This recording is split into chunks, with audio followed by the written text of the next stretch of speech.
Ephesians 6:18 says, "Stay alert and be persistent in your prayers for all believers." We had a family friend whose relative had 3 young children, and they committed a crime involving them.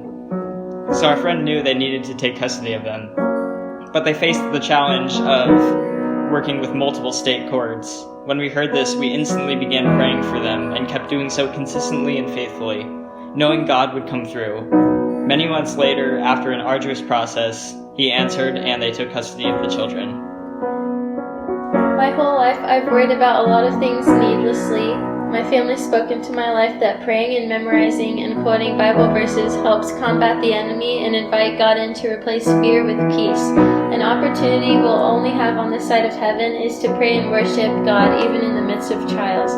Philippians 4:6-7 says, "Don't worry. Instead of worrying, pray. Let praises shape your worries into prayers, letting God know your concerns. Before you know it, a sense of God's wholeness, everything coming together for good, will come. It's wonderful what happens when Christ displaces worry at the center of your life."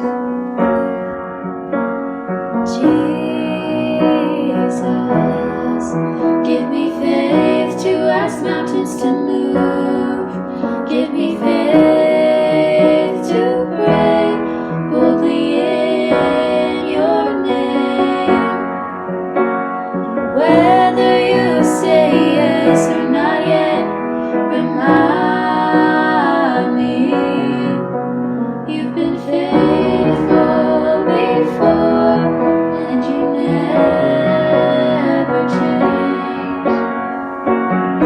I remember when my dad went into the hospital with heart problems and not knowing if he would make it out.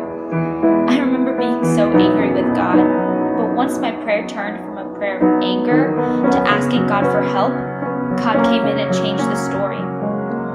My dad got better, but it wasn't because I spoke eloquently to God or prayed this fancy prayer. It was because I cried out to Him for help, and He moved in that because He is that powerful.